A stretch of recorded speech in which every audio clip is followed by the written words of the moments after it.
কারণ ঈশ্বর জগৎকে এমন প্রেম করলেন যে আপনার একজাত পুত্রকে দান করলেন, যেন যে কেউ তাতে বিশ্বাস করে সে বিনষ্ট না হয় কিন্তু অনন্ত জীবন পায়। বিনষ্ট না হয়, নরকে যাবে না, কিন্তু অনন্ত জীবন মানে স্বর্গের জীবন। যে জীবনটা যিশুর রয়েছে সেই জীবনটা আপনাকে দিতে চায়। আর তার জন্মদিনটাকে আমরা বড়দিন বলছি। ফিলিপ বলছে, প্রভু আপনি কোথায় যাচ্ছেন তাই আমরা জানি, পথ কিসে জানবো? যিশু বলছেন, আমিই পথ ও সত্য ও জীবন। আমার মধ্য দিয়ে না গেলে, না আসলে কেউ স্বর্গে পিতার কাছে যেতে পারে না। আর তার জন্মদিন আমরা বড়দিন বলছি, যিনি আমাদের স্বর্গে নিয়ে যাওয়ার জন্য আবার দুনিয়ার শেষের দিকে তিনি আসবেন এবং তার অনুসারীদেরকে কেবলমাত্র তিনি মেঘরথে করে স্বর্গে নিয়ে যাবেন। আমরা দেখতে পাই যিশুর জন্ম হয়েছিল বেথলেহেমের গোয়াল ঘরে, জন্ম হয়েছিল বেথলেহেমের গোয়াল ঘরে, তার জন্ম হয়েছিল গোয়াল ঘরে। আপনি শুনেছেন, যিনি রাজাধিরাজ তার জন্ম হয়েছে গোয়াল ঘরে।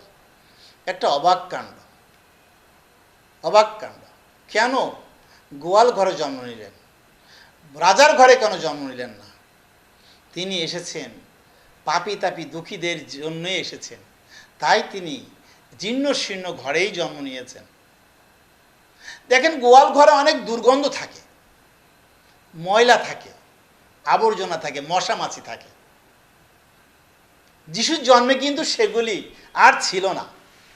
যখন যিশু জন্মগ্রহণ করেছিলেন সেখানে স্বর্ণ, কুন্দুর ও গন্ধরস, যেখানে ধূপ দিলে পরে কি হয়, মশা মাছি আর থাকে না এবং দুর্গন্ধ থাকে না।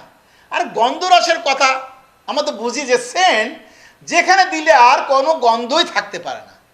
যিশুর জন্মের কারণে দেখেন গোয়াল ঘরটা দামি হয়ে উঠল এবং সেই জায়গাটা দুর্গন্ধমুক্ত হলো। আপনার হৃদয়টা হয়তো বা পশু বাস করে, হিংস্র প্রাণী বাস করে, কারণ আপনি রাগী মানুষ, আপনি কুখ্যাত মানুষ হতে পারেন, আপনি খুব অহংকারী মানুষ হতে পারেন। এগুলো পশু থাকার একটা ব্যাপার। আপনার অনেক রাগ থাকতে পারে, আপনার চুরির অভ্যাস থাকতে পারে, আপনার মিথ্যা কথা বলার অভ্যাস, এগুলো দুর্গন্ধ। যেখানে পশু বাস করছে এগুলো দুর্গন্ধ স্বরূপ, আপনার মধ্যে সেগুলি আছে, থাকতে পারে।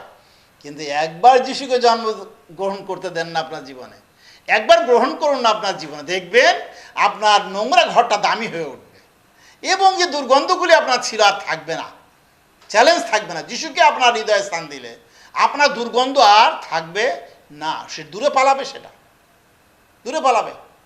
দামি ঘর হয়ে উঠবে, সেটা অনেক দামি, অনেক মূল্যবান হয়ে উঠবেন আপনি।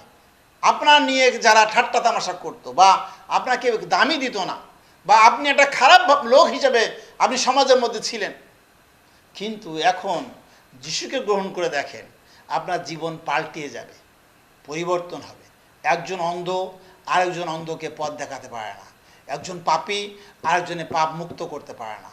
তাই যিশু খ্রিস্ট তিনি দুনিয়াতে আসলেন আপনার আমার উদ্ধারের জন্য, রক্ষার জন্য। আর তার সেই জন্য তার জন্মদিনটাকেও আমরা বড়দিন বলছি। সেই জন্য আমরা যতটুকু শুনলাম বা জানলাম, যদি আপনার হৃদয়ের মধ্যে ঈশ্বর কথা বলে থাকেন, আপনি যিশুকে গ্রহণ করুন। যেখানে থাকেন না কেন আপনি যিশুকে গ্রহণ করে দেখেন কত শান্তি, কত আনন্দ। প্রভু আমাদেরকে আশীর্বাদ করুন।